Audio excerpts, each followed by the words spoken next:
Good morning প্রিয় ছাত্রছাত্রীরা।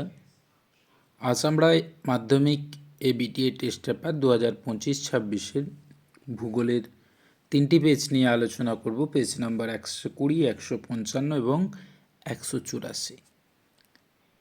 আমরা এমসিকিউ এবং এসএকিউ প্রশ্নগুলো নিয়ে আলোচনা করব। প্রথমেই আমরা 120 নম্বর পেজ, সেই পেজের যে এমসিকিউ প্রশ্নগুলো আছে সেগুলো নিয়ে আলোচনা করছি। প্রথম প্রশ্ন এখানের, কুঞ্জিকল জলপ্রপাতটি রয়েছে কোন নদীর ওপর? না, ভরাহি নদীর ওপর রয়েছে কুঞ্জিকল জলপ্রপাতটি। কর্ণাটকের ভরাহি নদীর ওপর অবস্থিত।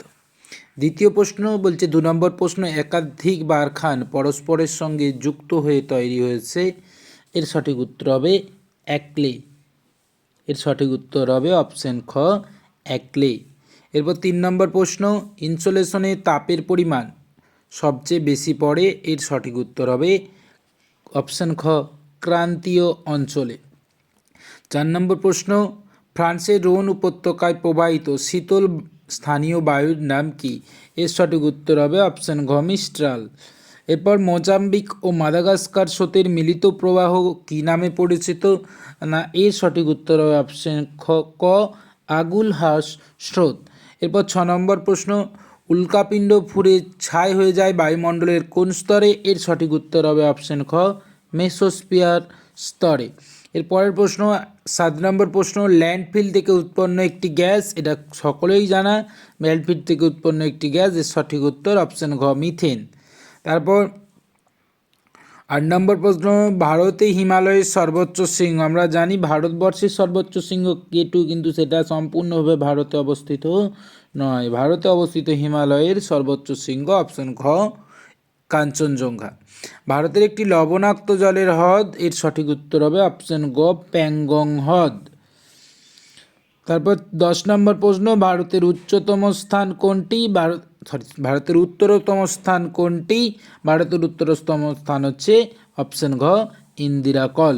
এরপর 11 নম্বর প্রশ্ন, যে নদীর ওপর হীরাকুদ বাঁধ তৈরি হয়েছে? হীরাকুদ বাঁধ তৈরি হয়েছে অপশন খ, মহানদী নদীর ওপর। তারপর 12 নম্বর প্রশ্ন, ভারতের পশ্চিম উপকূলের বৃহত্তম বন্দর, তার এর সঠিক উত্তর অপশন ঘ, মুম্বাই। 13 নম্বর প্রশ্ন, দক্ষিণ ভারতের বাজরার অপর নাম? দক্ষিণ ভারতে বাজরাকে বলা হয় অপশন ক, কুম্ভ। এরপর 14 নম্বর প্রশ্ন, ভারত থেকে প্রেরিত কৃত্রিম উপগ্রহের নাম? IRS। এই হলো এমসিকিউ। এরপর 2-এর দাগে যে উপবিভাগগুলো রয়েছে সেকিউ প্রশ্ন, সেই সেকিউ প্রশ্নগুলো নিয়ে প্রথমেই রয়েছে শুদ্ধ এবং অশুদ্ধ নির্ণয়। এখানে প্রথম প্রশ্ন বলছে ভাগীরথী এবং অলকানন্দা নদীর মিলিত স্থান হচ্ছে রুদ্রপ্রয়াগ, এটা হবে ভুল। 2 নম্বর প্রশ্ন, ভূমধ্যসাগরীয় অঞ্চলে বেশি বৃষ্টিপাত হয় গ্রীষ্মকালে, এটাও হবে ভুল। ভূমধ্য মহাসাগর অঞ্চলে শীতকালে বেশি বৃষ্টিপাত হয়। নিরক্ষীয় অঞ্চলে সমুদ্রের জলের লবণতা সর্বাধিক, এটা হবে ঠিক। 4 নম্বর হচ্ছে পারদ দূষণের প্রধান ও গুরুত্বপূর্ণ, পারদ জল দূষণের প্রধান এবং গুরুত্বপূর্ণ ভূমিকা নেয়, এটাও হবে শুদ্ধ। এরপর ভারতের প্রায় 60% মানুষ প্রাথমিক কর্মকাণ্ডের সঙ্গে যুক্ত, এটাও হবে শুদ্ধ। তারপর 6 নম্বরে রয়েছে মুম্বাইতে ভারতের বৃহত্তম মোটর গাড়ি নির্মাণ শিল্প গড়ে উঠেছে, এটা হবে অশুদ্ধ। তারপর 7 নম্বর প্রশ্ন, টপোগ্রাফিক্যাল মানচিত্রে RM মানে হচ্ছে সংরক্ষিত বনভূমি বা রিজার্ভ ফরেস্ট, এটা হচ্ছে সু। এরপর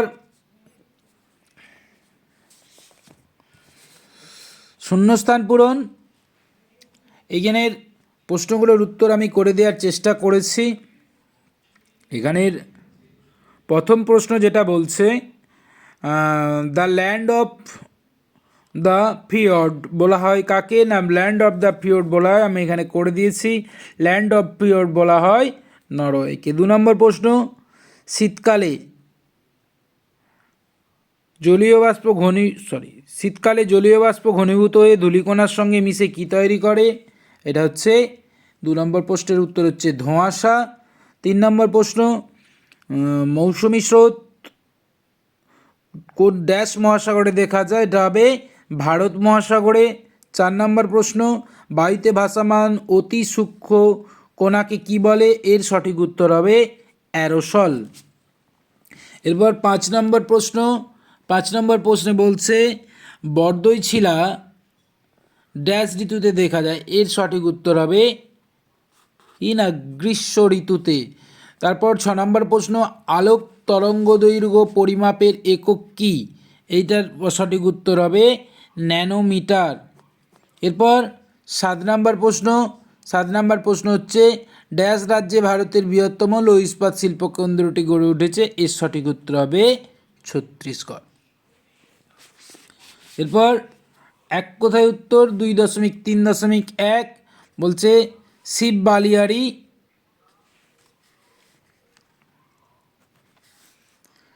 বালিয়ারির নামকরণ কে করেছেন? না শিব বালির নামকরণ করেছেন ব্যাগলন্ড। তারপর 2 নম্বর প্রশ্ন, প্রতীপ ঘূর্ণবাদ কথাটি প্রথম কে ব্যবহার করেন? প্রতীপ ঘূর্ণবাদ কথাটি প্রথম ব্যবহার করেছিলেন ফ্রান্সিস গর্ডন। প্রতীপ ঘূর্ণবাদ কথাটি প্রথম ব্যবহার করেছিলেন ফ্রান্সিস গর্ডন। তারপর 3 নম্বর প্রশ্ন, ক্রান্তীয় সমুদ্রে কোন ধরনের সমুদ্র স্রোত সৃষ্টি হয়? এর সঠিক উত্তর হবে উষ্ণ স্রোত। তারপর 5 নম্বর প্রশ্ন, ভারতের একমাত্র রাষ্ট্রায়ত্ত বিমান সংস্থার নাম কি? এর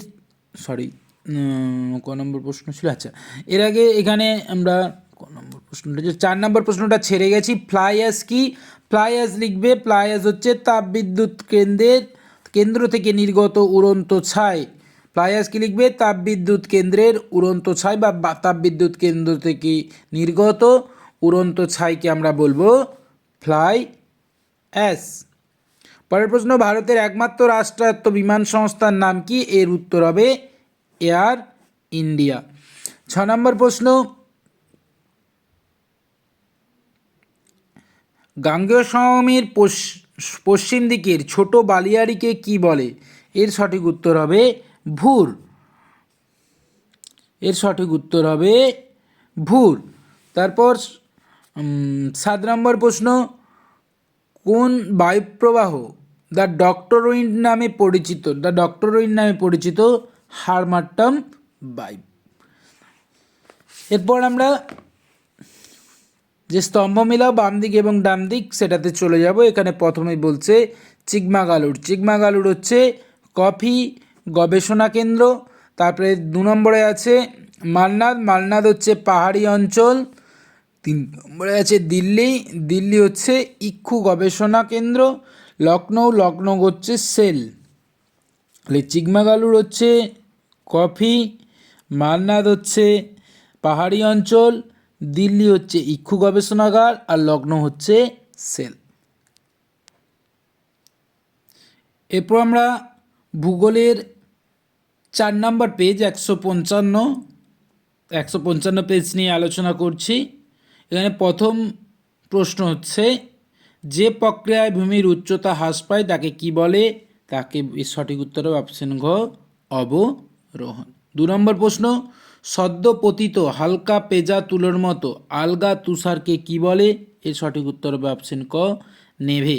3 নম্বর প্রশ্ন, নর্ম্যাল ল্যাপস রেট দেখা যায় বায়ুমণ্ডলের কোন স্তরে? এর হচ্ছে যে সঠিক উত্তর হবে অপশন খ ট্রপোস্ফিয়ার স্তরে। 4 নম্বর প্রশ্ন, এল নিনো সংগঠিত হলে ভারতে যে পরিস্থিতির সৃষ্টি হয় সেটা হচ্ছে, এর সঠিক উত্তর অপশন ক, সেটা হচ্ছে খরা। 5 নম্বর প্রশ্ন, পৃথিবীতে মোট আয়তনের মধ্যে জলভাগ দ্বারা আবৃত স্থান? এর 29% হচ্ছে স্থলভাগ, আর বাকি 71% হচ্ছে জলভাগ। এরপর 6 নম্বর প্রশ্ন, 24 ঘন্টায় পৃথিবীর কোন স্থানে মোট জোয়ার ভাটা কবার হয়? না 2বার জোয়ার হয়, 2বার ভাটা হয়, তাই মোট হয় 4বার। 7 নম্বর প্রশ্ন, একটি জৈব ভঙ্গুর বর্জ্য পদার্থের উদাহরণ? এর মধ্যে একমাত্র রয়েছে কাঠ, হচ্ছে অপশন ঘ জৈব ভঙ্গুর বর্জ্য পদার্থ। ভারত ও পাকিস্তান সীমারেখাকে কি বলা হয়? ভারত ও পাকিস্তান সীমারেখাকে বলা হয় র্যাডক্লিফ লাইন। এর সঠিক উত্তর হচ্ছে অপশন ঘ র্যাডক্লিফ লাইন। এটা বানিয়েছিলেন স্যার সিরিল র্যাডক্লিফ। 9 নম্বর প্রশ্ন, ভারতের উপকূলীয় হ্রদগুলির মধ্যে একটি মিষ্টি জলের হ্রদ? এর সঠিক উত্তর হবে অপশন গ কোলেরু হ্রদ। এরপর 10 নম্বর প্রশ্ন, ব্যাসল্ট শিলায় আবহাওয়া বিকারের ফলে সৃষ্ট মৃত্তিকা কি মৃত্তিকা? না সেটা হচ্ছে যে অপশন গ কৃষ্ণ মৃত্তিকা। 11 নম্বর প্রশ্ন, সামুদ্রিক লবণাক্ত বাতাস প্রয়োজন হয় কোন চাষের ক্ষেত্রে? এর সঠিক উত্তর হবে অপশন ক ইক্ষু চাষের ক্ষেত্রে। 12 নম্বর প্রশ্ন, ভারতের বৃহত্তম মোটর গাড়ি নির্মাণ কেন্দ্রটি হলো? এর সঠিক উত্তর হবে অপশন ক গুরগাঁও। 13 নম্বর প্রশ্ন, ভারতে রেল বগি তৈরি হয় কোথায়? না এর সঠিক উত্তর হবে অপশন গ পেরাম্বুরে। 14 নম্বর প্রশ্ন, ভূবৈচিত্র্যসূচক মানচিত্রে লাল রং দ্বারা কি বোঝানো হয়? এখানে সঠিক উত্তর হবে সড়কপথ। এরপর শুদ্ধ অশুদ্ধ বিভাগ 2-এর প্রশ্ন, বিভাগ ক্ষয়ের প্রশ্ন, শুদ্ধ অশুদ্ধ 2.1 প্রথম প্রশ্ন, নদীর মধ্য নিম্ন গতিতে পলল শঙ্কু দেখা যায়, এটা হচ্ছে যে অশুদ্ধ। তারপর 2 নম্বর বলছে হিমরেখার অবস্থান মেরু অঞ্চলে সমুদ্র জলের কাছাকাছি হয়, এইটা হবে শুদ্ধ। 3 নম্বর প্রশ্ন, জেট বায়ু এক ধরনের জিওস্ট্রাফিক বায়ু, এইটা হবে অশুদ্ধ। তারপর 4 নম্বর প্রশ্ন, চন্দন গাছ জন্মায় পর্ণমোচী অরণ্যে, এটা হবে শুদ্ধ। 5 নম্বর প্রশ্ন, গোদাবরী নদী গস্ত উপত্যকার মধ্য দিয়ে প্রবাহিত হয়েছে, এটা হচ্ছে অশুদ্ধ। 6 নম্বর প্রশ্ন, বর্জ্য হলো মানুষ দ্বারা সৃষ্ট বাতিল দ্রব্যাদি বা পদার্থ, এটা হবে শুদ্ধ। 7 নম্বর প্রশ্ন, উপগ্রহ চিত্রে বিভিন্ন রং ও প্রতীকের সাহায্যে ভৌগোলিক বৈশিষ্ট্যগুলি বোঝানো হয়, এটা হবে অশুদ্ধ। এরপর আমরা যে 2-1টি শব্দে উত্তর দাও শূন্যস্থান পূরণে চলে যাব। এখানে 2.2 রয়েছে শূন্যস্থান পূরণ। তাহলে এখানে আমরা উত্তরগুলো করে দেওয়ার চেষ্টা করেছি। প্রথম প্রশ্নে হচ্ছে যে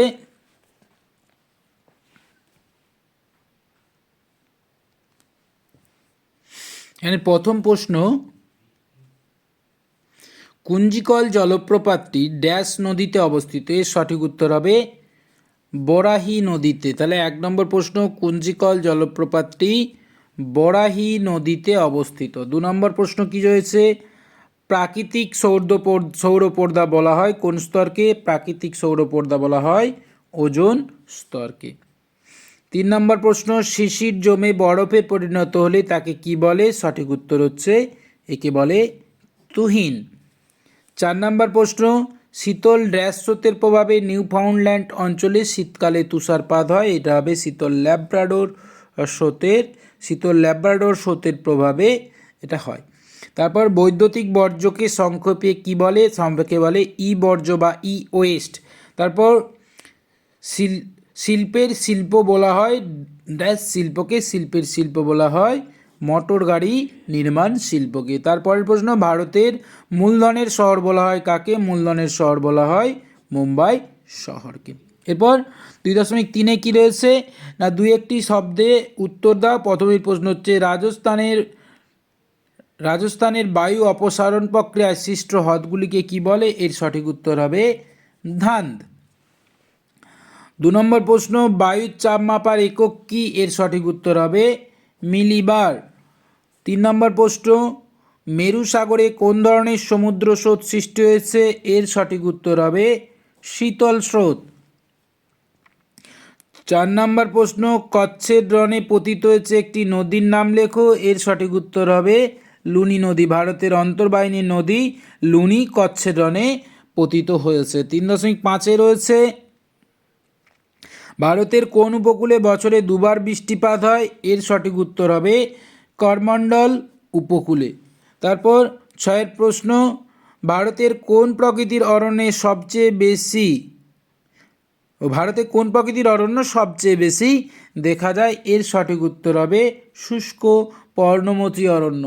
এরপর 2.7 রয়েছে, কলকাতায় পাতাল রেল কবে চালু হয়? এর সঠিক উত্তর হবে 1984 সালে বা 1984 খ্রিস্টাব্দে। তারপর 8 নম্বর প্রশ্ন, উপগ্রহ চিত্র কী রূপে প্রকাশ করা হয়? না উপগ্রহ চিত্র ছদ্মরং বা ফলস কালারে প্রকাশিত করা হয়। এরপর আমরা যে স্তম্ভমেলাও রয়েছে, স্তম্ভমেলায় চলে যাব। প্রথমেই বলছে চেরি ব্লজম, এটা হবে কর্ণাটক। 2 নম্বরে বলছে আঁধি, আঁধি হবে রাজস্থান। 3 নম্বরে হারমাট্টাম, হারমাট্টাম হবে পশ্চিম আফ্রিকা। আর 4 নম্বর আছে মহানদী, মহানদী হবে উড়িষ্যা। এই হচ্ছে পেজ নাম্বার 155 সমাধান। এরপর আরেকটি পেজ রয়েছে 184, আমরা 184 পেজে চলে যাব। পেজ নাম্বার 184 প্রথম প্রশ্ন, নিম্নভূমির উচ্চতা বৃদ্ধি পায় কোন প্রক্রিয়ায়? এর সঠিক উত্তর হবে অপশন ক, আরোহণ প্রক্রিয়ায়। 2 নম্বর প্রশ্ন, পাখির পায়ের মতো বদ্বীপ দেখা যায় কোন নদীতে? এর সঠিক উত্তর হবে অপশন খ, মিসিসিপি নদীর মোহনাতে।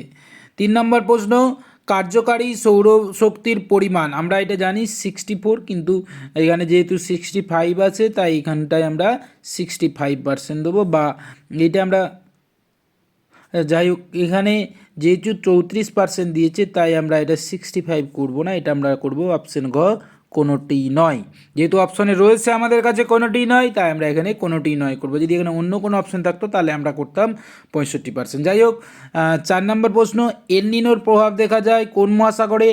এল নিনোর প্রভাব দেখা যায় প্রশান্ত মহাসাগরে, সঠিক উত্তর হবে অপশন গ। 5 নম্বর প্রশ্ন, জোয়ার ও ভাটায় সময়ের ব্যবধান, এর সঠিক উত্তর হবে 6 ঘন্টা 13 মিনিট। আর জোয়ারে মুখ্য জোয়ারের মধ্যে হলে 12 ঘন্টা 26 মিনিট, মুখ্য জোয়ার আর গৌণ জোয়ারের মধ্যে হলে 12 ঘন্টা 26 মিনিট, মুখ্য জোয়ার হলে বা গৌণ জোয়ারের মধ্যে হলে 24 ঘন্টা 52 মিনিট। এরপর 6 নম্বর প্রশ্ন, ভারতবর্ষের কেন্দ্রীয় কফি গবেষণার কোথায় অবস্থিত? না কর্ণাটকের চিকমাগালুর শহরে হচ্ছে যে কেন্দ্রীয় কফি গবেষণাগার অবস্থিত। 7 নম্বর প্রশ্নে কি বলছে? কোন রাজ্য ভেঙে তেলেঙ্গানা রাজ্যের সৃষ্টি হয়েছে? সঠিক উত্তর হবে অপশন ঘ, অন্ধ্রপ্রদেশ। এরপর 8 নম্বর প্রশ্ন, ভারতবর্ষে হেক্টর প্রতি ধান উৎপাদনে প্রথম রাজ্য, সঠিক উত্তর হবে অপশন ক, পাঞ্জাব। 9 নম্বর প্রশ্ন, কুমায়ুন হিমালয়ে হিমাবাহ সৃষ্ট হ্রদগুলিকে কি বলে? এর সঠিক উত্তর হবে অপশন ক, তাল। 10 নম্বর প্রশ্ন, সংযোজন ভিত্তিক শিল্পের উদাহরণ, এর সঠিক উত্তর হবে অপশন ক, মোটর গাড়ি নির্মাণ শিল্প। তারপর 11 নম্বর প্রশ্ন, ইসরোর সদর দপ্তর কোথায় অবস্থিত? ইসরোর সদর দপ্তর অবস্থিত, সঠিক উত্তর হবে অপশন গ, বেঙ্গালুরুতে। 12 নম্বর প্রশ্ন, যানবাহনের কার্বন কণা নির্গমন রোধের জন্য ব্যবহৃত একটি পদ্ধতির নাম, এর সঠিক উত্তর হবে অপশন ক, স্ক্রাবার। 13 নম্বর প্রশ্ন, ভারতের বৃহত্তম শঙ্কর ইস্পাত কারখানা কোথায় গড়ে উঠেছে? এর সঠিক উত্তর হবে অপশন ক, দুর্গাপুরে। 14 নম্বর প্রশ্ন, টপোগ্রাফিক্যাল মানচিত্রে সমোন্নতি রেখা অঙ্কন করা হয় কোন রং দিয়ে? এর সঠিক উত্তর হবে অপশন ক, বাদামি রং দিয়ে। এরপর 2 দাগের শুদ্ধ এবং অশুদ্ধ, এর প্রথমেই বলছে 1 নম্বর প্রশ্ন, জলপ্রপাতের নিচে মন্থকূপ সৃষ্টি হয়, এটা হবে অশুদ্ধ। জলপ্রপাতের নিচে সৃষ্টি হয় প্রপাতকূপ। কুয়াশা এক প্রকার অধঃক্ষেপণ, এটা হবে অ। এরপর 3 নম্বর, ড্রামলিন হিমালয়ের ক্ষয়ের ফলে সৃষ্টি হয়, এটা হবে অ, অশুদ্ধ। চিনুক বায়ুর অপর নাম তুষারবক্ষক, এইটা হবে শুদ্ধ। তারপর 5 নম্বরে হচ্ছে তাপ্তি নদীর মোহনায় বদ্বীপ সৃষ্টি হয়েছে, এটা হবে অশুদ্ধ। তারপর 6 নম্বরে রয়েছে কৃষ্ণ মৃত্তিকার অপর নাম রেকু মৃত্তিকা, এটা হবে শুদ্ধ। 7 নম্বর রয়েছে ভারতে প্রেরিত প্রথম কৃত্রিম উপগ্রহ হচ্ছে আর্যভট্ট, এটা হবে শুদ্ধ। এরপর শূন্যস্থান পূরণ রয়েছে, আমরা এগুলো করে দেওয়ার চেষ্টা করেছি। প্রথম প্রশ্ন রয়েছে, দুটি কারির মধ্যবর্তী অংশকে কি বলে? এর সঠিক উত্তর হবে এরিট। 2 নম্বর প্রশ্ন, বায়ুমণ্ডলের উচ্চতা বৃদ্ধির সাথে সাথে উষ্ণতার বৃদ্ধি পাওয়াকে কি বলে? এটাকে বলবে আমরা, এর সঠিক উত্তর হচ্ছে যে বৈপরীত্য উত্তাপ। 3 নম্বর প্রশ্নে কি বলছে? ড্যাশ স্রোতের প্রভাবে নিউ ফাউন্ডল্যান্ড অঞ্চলে তুষারপাত হয়। ড্যাশ স্রোতের প্রভাবে নিউ ফাউন্ডল্যান্ড অঞ্চলে তুষারপাত হয়, এর সঠিক উত্তর হবে শীতল ল্যাব্রাডর স্রোতের প্রভাবে। 4 নম্বর প্রশ্নে কি বলছে? শ্বাসমূল ড্যাশ উদ্ভিদে দেখা যায়। শ্বাসমূল কোন উদ্ভিদে দেখা যায়? না শ্বাসমূল দেখা যায় ম্যানগ্রোভ উদ্ভিদের বা লবণাম্বু উদ্ভিদের। এরপর 5 নম্বর প্রশ্ন, ব্রহ্মপুত্র নদী তিব্বতে ড্যাশ নামে পরিচিত। এর সঠিক উত্তর হবে ব্রহ্মপুত্র নদী তিব্বতে সাংপো নামে পরিচিত। এরপর 6 নম্বর প্রশ্ন, কোনো বস্তুকে স্পর্শনা করে সেই বস্তুর তথ্য সংগ্রহ করাকে কি বলে? এর সঠিক উত্তর হবে রিমোট সেন্সিং। এরপর 7 নম্বর প্রশ্ন, জামনগর ড্যাশ শিল্পের জন্য বিখ্যাত। এর সঠিক উত্তর হবে জামনগর পেট্রো রসায়ন শিল্পের জন্য বিখ্যাত। এরপর 3 দাগে, ভারতের উচ্চতম জলপ্রপাতের নাম কি? এর উত্তর হচ্ছে কুঞ্জিকল বা যোগ জলপ্রপাত, যেটা কর্ণাটকের ভরাহি নদীর ওপর অবস্থিত কি কুঞ্জিকল বা যোগ জলপ্রপাত। তারপর 2 নম্বর প্রশ্ন, বায়ুমণ্ডলের 2 নম্বর প্রশ্ন, বায়ুর চাপ মাপার এককের নাম কি? এর সঠিক উত্তর হবে মিলিবার, আর যন্ত্রটার নাম হচ্ছে ব্যারোমিটার। 3 নম্বর প্রশ্ন, খাদার কাকে বলে? না, খাদার হচ্ছে নদী তীরবর্তী উর্বর পলি মাটিকে। তাহলে নদী তীরবর্তী উর্বর পলি মাটিকে কি বলছে? খাদার বলে। তাহলে আমরা জানলাম কি খাদার কাকে বলে? নদী তীরবর্তী উর্বর পলি মাটিকে খাদার বলে। 4 নম্বর প্রশ্নে কি বলছে? আউটসোর্সিং কাকে বলে? এখানে আমরা একটু বড় ধরনের প্রশ্নটা দিয়ে দিয়েছি। আউটসোর্সিং হচ্ছে যে কি না, বৃহৎ বহুজাতিক সংস্থাগুলি সস্তা, সুলভ ও বিদেশি শ্রমিকের সাহায্যে ইন্টারনেটের মাধ্যমে কাজ করিয়ে নেওয়ার পদ্ধতিকে আউটসোর্সিং বলে। এরপর 5 নম্বর প্রশ্ন, মৃত্তিকার গ্রথন কি? 5 নম্বর প্রশ্ন, মৃত্তিকার গ্রথন কি? এর উত্তর হবে মাটি গঠনকারী বিভিন্ন আকৃতি বিশিষ্ট খনিজ কণার আপেক্ষিক অনুপাতকে মৃত্তিকার গ্রথন বলে। এরপরের প্রশ্ন 6 নম্বর প্রশ্ন, ভারতের বৃহত্তম বহুমুখী নদী পরিকল্পনার নাম কি? এর সঠিক উত্তর হবে ভাক্রানাঙ্গাল। এটা শতদ্রু নদীর ওপর অবস্থিত। তারপর কোন মৃত্তিকায় কার্পাস চাষ ভালো হয়? এর সঠিক উত্তর হবে রেগুর মৃত্তিকায় বা কালো কৃষ্ণ মৃত্তিকায়। আর 8 নম্বর প্রশ্ন, ইসরোর সদর দপ্তর কোথায় অবস্থিত? ইসরোর সদর দপ্তর অবস্থিত বেঙ্গালুরুতে। এরপরে স্তম্ভমিলাও রয়েছে বাম দিক ডান দিক। প্রথমে বলছে মাজুলি দ্বীপটি ব্রহ্মপুত্র নদীর যে উপর অবস্থিত, এটি ভারতের বৃহত্তম নদী মধ্যস্থবর্তী। ঝুম চাষের ফলে কি হয় না, মৃত্তিকা ক্ষয় হয়ে থাকে, তাই ঝুম চাষ হবে। মৃত্তিকা কারেওয়া কি? কারেওয়া ফসল, যেটা জম্মু কাশ্মীর কারেওয়া, তাহলে কি হবে? জম্মু কাশ্মীরে চাষ হয় কারেওয়া, এটা হবে 3। আর আঁধি হচ্ছে রাজস্থানের ধূলিঝড়কে বলে আঁধি, আর এটা হবে 4। তাহলে এখন এইটুকুই। আবার আমরা পরবর্তী কয়েকটি পেজ নিয়ে পরে আলোচনা করব। Thank you.